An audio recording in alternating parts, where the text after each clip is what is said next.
है।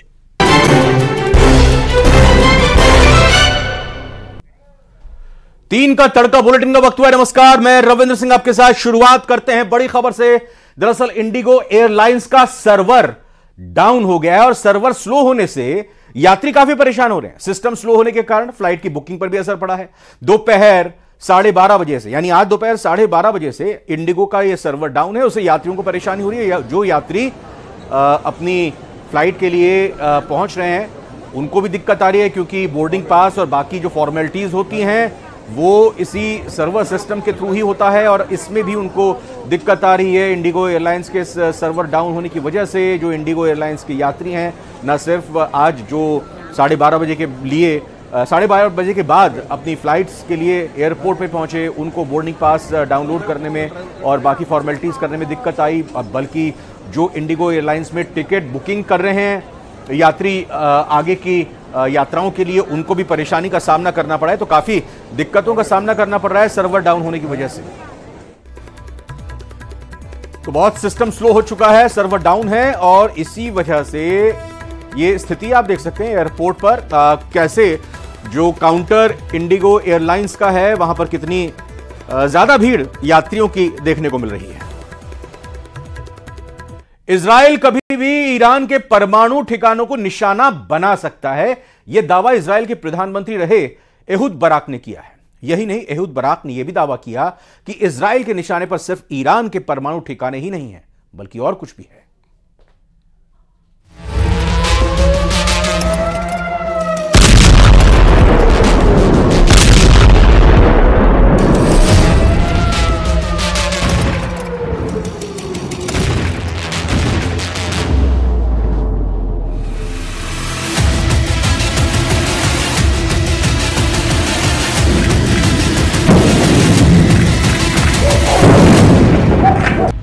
तीसरे विश्व युद्ध का काउंटडाउन शुरू हो चुका है। दुनिया के देशों को थर्ड वर्ल्ड वॉर की आहट सुनाई देने लगी है।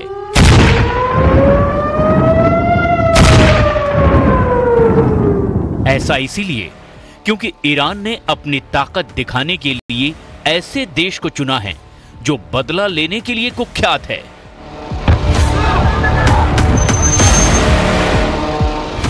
जिसका मारा पानी तक नहीं मांगता और वॉर एक्सपर्ट कहते हैं कि एक बार फिर इजराइल वही करेगा जिसके लिए वो मशहूर है, यानी खुद पर हुए हमले का बदला।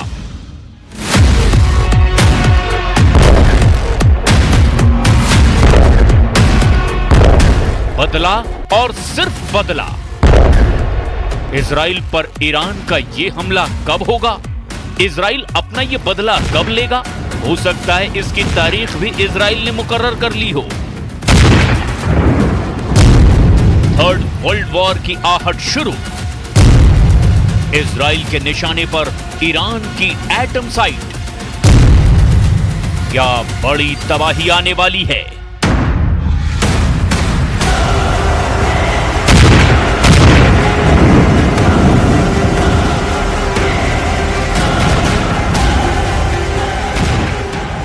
ईरान और इजराइल के बीच हर गुजरते दिन के साथ साथ अब हालात खराब होते जा रहे हैं।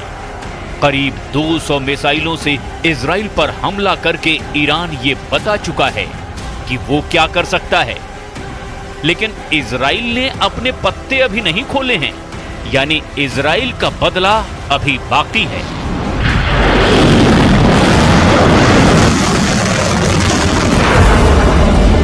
और अब इजराइल के पूर्व पीएम का बयान पूरी दुनिया में वायरल हो चुका है।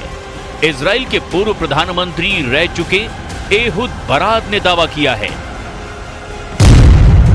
कि इजराइल ईरान के तेल उद्योग पर बड़े पैमाने पर हवाई हमला कर सकता है। इजराइल उसके परमाणु कार्यक्रम से संबंधित सैन्य लक्ष्य पर प्रतीकात्मक हमला भी कर सकता है।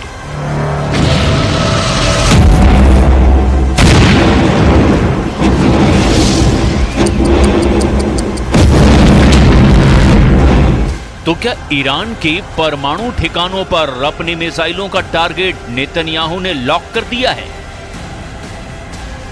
इजराइल के पूर्व प्रधानमंत्री एहूद बराक के इस बयान के बाद से दुनिया के तमाम देश बेहद डरे हुए हैं, क्योंकि दुनिया जानती है कि अगर इजराइल ने ईरान की परमाणु साइटों को निशाना बनाया तो बात इतनी आगे बढ़ जाएगी कि जहां से बात को संभालना फिर मुश्किल ही नहीं, नामुमकिन हो जाएगा। और इसका सीधा सा मतलब होता है तीसरा विश्व युद्ध, जिसके बाद कितने लोग मारे जाएंगे इसके बारे में कोई भी अंदाजा तक नहीं लगा सकता। एहूद बराक ने विदेशी मीडिया द गार्डियन को एक इंटरव्यू दिया है। इसी इंटरव्यू में इजराइल के पूर्व प्रधानमंत्री का गुस्सा जुबान पर आ गया। एहूद बराक ने यह भी कहा कि इजराइल के लिए प्रतिक्रिया देना बेहद जरूरी है। मुझे लगता है कि धरती पर कोई भी संप्रभु राष्ट्र प्रतिक्रिया देने में विफल नहीं हो सकता। ये एक बहुत बड़ा हमला हो सकता है और इसे एक से ज्यादा बार दोहराया जा सकता है।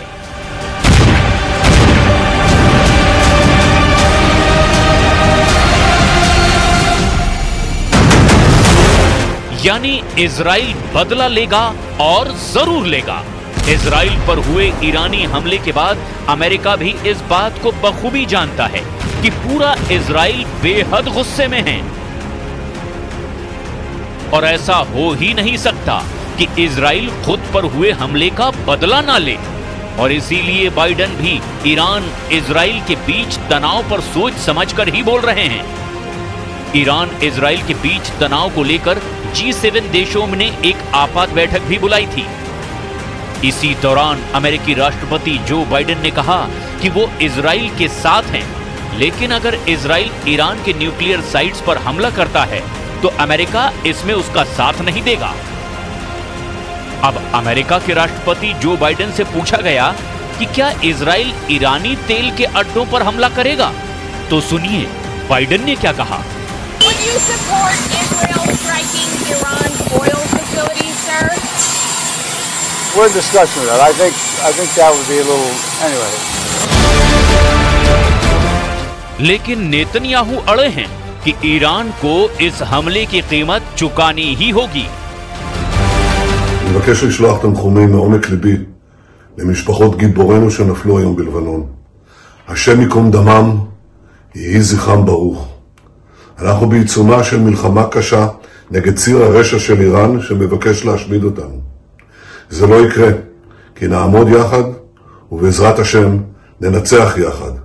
נחזיר את חטופינו בדרום, נחזיר את תושבינו בצפון, נבטיח את נצח ישראל. एक्सपर्ट्स के मुताबिक अब तक एक बात तो साफ हो चुकी है कि इजराइल बदला लेगा और जरूर लेगा, लेकिन अभी वो लेबनान में हिजबुल्लाह के साथ उलझा हुआ है। इसीलिए इजराइल के काउंटर अटैक में देरी हो रही है। अब इजराइल के उन परमाणु अड्डों को देख लीजिए जिनका टारगेट इजराइल लॉक कर चुका है। पहले हसन नसरल्लाह और हिजबुल्लाह का नया चीफ, यानी साफ है कि इजराइल की सेना पूरी प्लानिंग के साथ हिजबुल्लाह को खत्म करने के एजेंडे पर काम कर रही है। इजराइल की इस बारूदी कार्रवाई से हिजबुल्लाह सदमे में है, क्योंकि एक के बाद एक उसकी टॉप लीडरशिप को इजराइल की सेना मौत के घाट उतार रही है।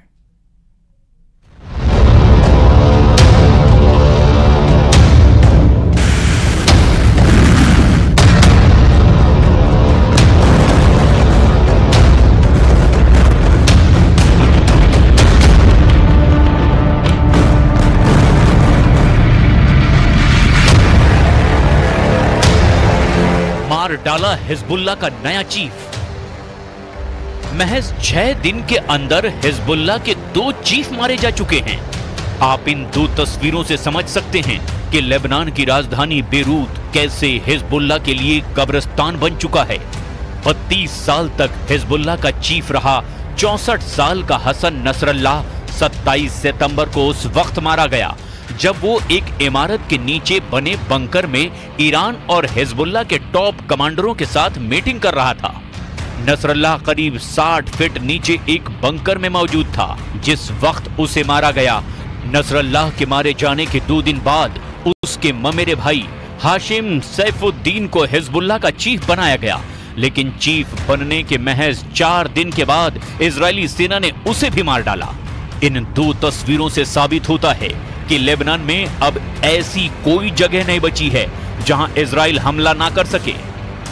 हिजबुल्लाह के लड़ाके और टॉप कमांडर इस वक्त ना तो जमीन के नीचे बंकर में सुरक्षित हैं और ना ही जमीन के ऊपर किसी इमारत में सुरक्षित हैं। इजराइल चुन चुन कर हिजबुल्लाह के चीफ को मार रहा है। हम आपको बताते हैं कि हिजबुल्लाह का नया चीफ हाशिम सैफुद्दीन बेरूत में कैसे मारा गया। इजरायली मीडिया के दावों के मुताबिक एक खुफिया इनपुट के आधार पर इजरायली वायुसेना ने 3 अक्टूबर को दक्षिणी बेरूत में जोरदार मिसाइल हमला किया। इजरायली सेना को पता चला था कि हिजबुल्लाह का नया चीफ हाशिम सैफुद्दीन हिजबुल्लाह के बचे हुए टॉप कमांडरों के साथ गुप्त मीटिंग कर रहा था। जैसे ही हाशिम सैफुद्दीन गुप्त बंकर में मीटिंग के लिए पहुंचा, तब इजरायली वायुसेना के F-35 जेट ने बेरूत में मौजूद इमारत पर हमला कर दिया। इजरायली दावों के मुताबिक इजरायली वायुसेना ने F-35 फाइटर जेट से इस इमारत के नीचे बने बंकर पर एक के बाद एक 11 मिसाइलों से हमला किया। इजराइल के इस भीषण हमले में हिजबुल्लाह का नया चीफ हाशिम सैफुद्दीन मौके पर ही मारा गया और महज 6 दिन के अंदर ही नसरल्लाह के बाद हिजबुल्लाह का नया चीफ हाशिम सैफुद्दीन भी मार दिया गया। השלב הבא במלחמה נגד חיזבאללה יתחיל בקרוב, וזה יהווה גורם משמעותי בשינוי המצב הביטחוני ויאפשר לנו להשלים את החלק החשוב של החזרת התושבים לבתיהם. את זה אנחנו נעשה, וכמו שאמרתי כאן לפני חודש, אנחנו נעביר את מרכז הכובד.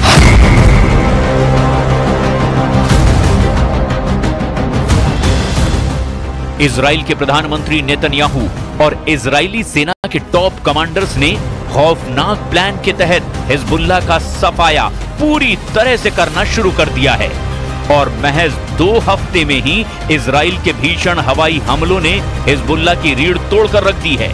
इजरायली सेना के दावों के मुताबिक अब तक हिजबुल्लाह के 21 से ज्यादा टॉप कमांडर्स मारे जा चुके हैं। जानकारों के मुताबिक हिजबुल्लाह में इस वक्त इजराइल से भीषण जंग कैसे करनी है, इसका फैसला लेने वाला एक भी टॉप कमांडर हिजबुल्लाह में बचा नहीं है। एक और बड़ी खबर आपको बताते हैं, जयपुर मेट्रो का संचालन प्रभावित हुआ है। चांदपोल मेट्रो स्टेशन पर कोई टेक्निकल प्रॉब्लम आ गई है, तकनीकी दिक्कत आ गई, इस वजह से संचालन जयपुर मेट्रो का प्रभावित हुआ है। चांदपोल मेट्रो स्टेशन पर यह दिक्कत आई है, सिग्नल सिस्टम फेल होने से यह संचालन मेट्रो का प्रभावित हुआ है, जयपुर मेट्रो का। और जयपुर मेट्रो के इंजीनियर इस वक्त इस फॉल्ट को, इस दिक्कत को दूर करने में जुटे हुए हैं। चांदपोल मेट्रो स्टेशन पर मेट्रो ट्रेन बंद हो गई है, जिसके चलते जयपुर मेट्रो ट्रेन का संचालन बाधित हुआ है। सिग्नल सिस्टम फेलियर होने के चलते ये मेट्रो रोकी गई है। क्रॉस ओवर में बताया जा रहा है एक बड़ा क्रैक आ गया है। रोशन हमारे संवाददाता मौजूद हैं और जानकारी उनसे लेते हैं, लाइव जुड़ रहे हैं। रोशन, कब तक बताया जा रहा है इंजीनियर्स की तरफ से ये दुरुस्त कर लिया जाएगा ताकि यात्रियों की परेशानी जल्द से जल्द दूर हो जाए? देखिए, करीब 60 मिनट का वक्त हो चुका है, जयपुर मेट्रो ब्रेक डाउन हो चुकी है। चांदपोल मेट्रो स्टेशन के ऊपर ये जो तकनीकी खामी आई है, न्यूज 18 के ऊपर एक्सक्लूसिव तस्वीरें मेरे सहयोगी दिखा रहे हैं। आप देख सकते हैं कि पूरी तरीके से जो जयपुर मेट्रो का संचालन है वो बाधित हो चुका है।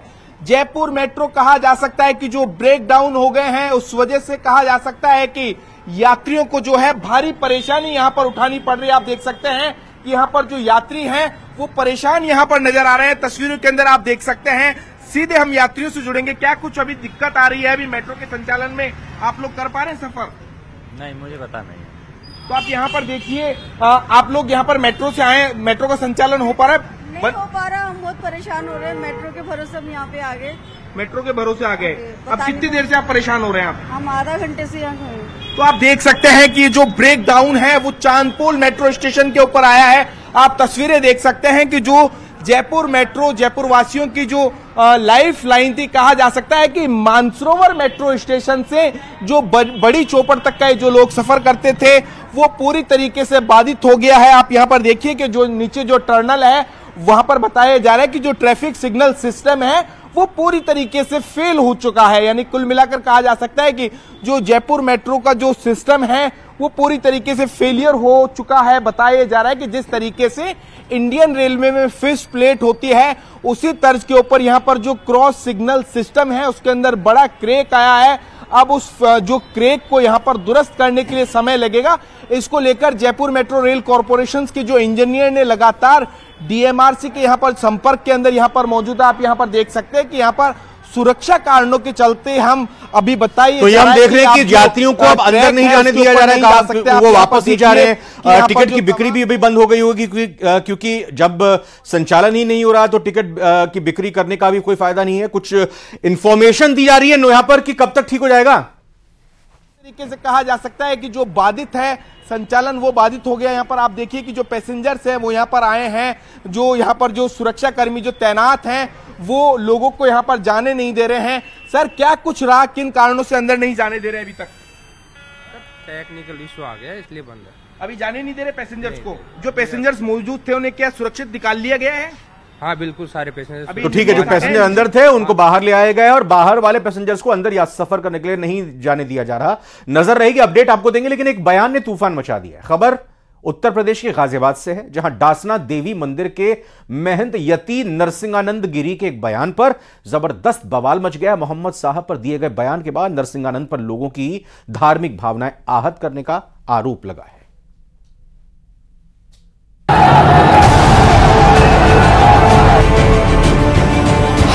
महंत के बयान पर जबरदस्त संग्राम। उत्तर प्रदेश से महाराष्ट्र तक मचा घमासान। विवादास्पद बयान पर धर्म युद्ध। इससे पहले कि हम आपको पूरी कहानी बताएं, एक बयान के बाद मचे बवाल की ये तस्वीरें देख लीजिए। यूपी के गाजियाबाद से शुरू हुए इस बवाल की लहर बुलंदशहर और महाराष्ट्र के अमरावती तक पहुंच चुकी है। बताया जा रहा है कि डासना देवी मंदिर के महंत नरसिंहानंद का मोहम्मद साहब पर दिया गया एक बयान सोशल मीडिया पर वायरल हो गया। उसी बयान के बाद मुस्लिम समुदाय में आक्रोश की लहर दौड़ गई। आलम यह हो गया कि सैकड़ों लोगों की भीड़ ने सड़कों पर उतरकर विरोध प्रदर्शन शुरू कर दिया, जिसके बाद महंत नरसिंहानंद के खिलाफ धार्मिक भावनाएं भड़काने के आरोप में एफआईआर दर्ज की गई। डासना मंदिर के बाहर सड़क पर कुछ लड़के आकर हो हल्ला कर रहे थे। इस सूचना पर मंदिर परिसर में मौजूद पुलिस बल तथा थानाध्यक्ष वेब सिटी द्वारा उनको खदेड़ दिया गया था। मंदिर परिसर के आसपास पूरी शांति बनी हुई है। यहाँ पर और अतिरिक्त पुलिस बल लगा दिया गया है। गाजियाबाद से बवाल की शुरुआत हुई। महाराष्ट्र के अमरावती तक पहुंच गया। यहाँ घमासान इस कदर बढ़ गया कि जगह जगह लोगों ने सड़कों पर उतरकर पत्थरबाजी शुरू कर दी। गुस्साए लोगों ने पुलिस थाने को घेर लिया, जिसके बाद बवाल और बढ़ता चला गया। बेकाबू भीड़ को काबू में करने के लिए पुलिस को लाठियां भी भांजनी पड़ी और आंसू गैस के गोलों का इस्तेमाल करना पड़ा। पूर्ण मॉब डिस्पर्स केला, जे पोलीसच्या दिशेने दगडफेक करत होते। यामध्ये काही पोलीस अधिकारी कर्मचाऱ्यांच्यावर दगडफेकीमुळे जखमा झालेल्या आहेत, त्यांचं आम्ही आता योग्य ती कारवाई करीत आहोत। महंत नरसिंहानंद के बयान के बाद मुस्लिम धर्म गुरुओं का गुस्सा भी फूट पड़ा है। ऐसे लोगों के लिए एक कहते तो कड़ा सा कड़ा कानून बिल लाएं कि जो कोई भी किसी की धार्मिक भावनाओं को ठेस पहुंचाता है या किसी की आस्था से खिलवाड़ करता है, उसका घर जेल होना चाहिए, तो मकान में बिल्डोजर करना चाहिए, चाहे वो हिंदू हो, मुसलमान हो, सिख हो, जैनी हो। अपील है, मेरी गुजारिश है कि देश में अमन के लिए, देश में शांति के लिए नरसिंहानंद को और गंगागिरी महाराज को गिरफ्तार किया जाए और ये नितेश राणा जैसे लोगों की जबानों को रोका जाए। उधर इस मुद्दे पर सियासत भी शुरू हो गई है। ये मामला आगे न बढ़े, इसको लेकर यूपी से लेकर महाराष्ट्र तक सोशल मीडिया प्लेटफॉर्म पर नजर रखी जा रही है ताकि किसी भी तरह की अफवाह को न फैलाया जा सके। इतना ही नहीं, पुलिस प्रशासन संवेदनशील इलाकों पर भी अपनी नजर बनाए हुए है।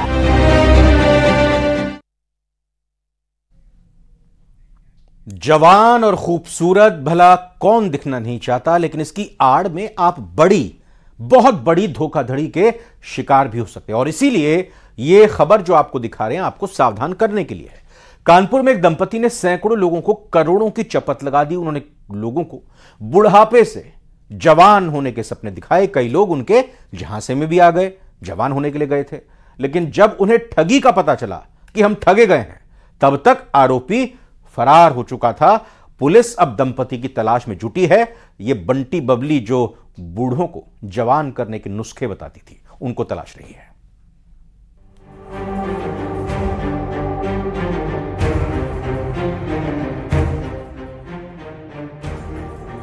सोशल मीडिया में इस तरह की खबरें काफी दिखती हैं, जिनमें तमाम नुस्खों के साथ दावा किया जाता है कि कैसे ज्यादा उम्र के लोग भी जवान दिखेंगे।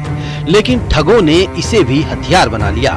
कानपुर में एक दंपति ने लोगों को ऐसा झांसे में लिया जिसके बाद वो लाखों रुपए गंवा चुके हैं।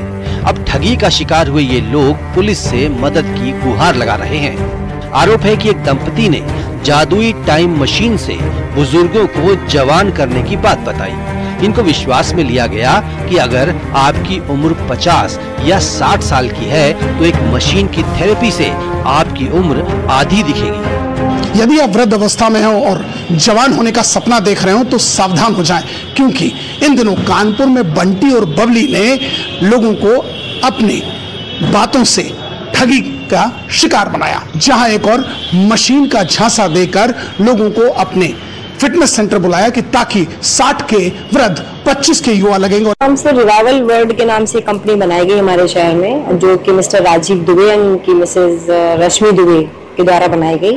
और हम लोगों को चूंकि प्रोजेक्ट ये बताया गया कि ये एचबॉट हाइपरबैरिक ऑक्सीजन थेरेपी के नाम पे इसको बताया कि जो मशीन इजराइल से आई है। इजराइल और अमेरिका के साइंटिस्ट ने इसको मतलब इजाद किया है और इस पर बहुत अच्छे रिजल्ट्स हैं। तो हम लोगों ने सोचा कि ठीक है, फिर सबने R&D भी करी इस पे, चूंकि एचबॉट घर में 3 का तड़का में फिलहाल अभी इतना ही। आप बन रही प्रदेश के number 1 news channel news 18 Rajasthan के साथ।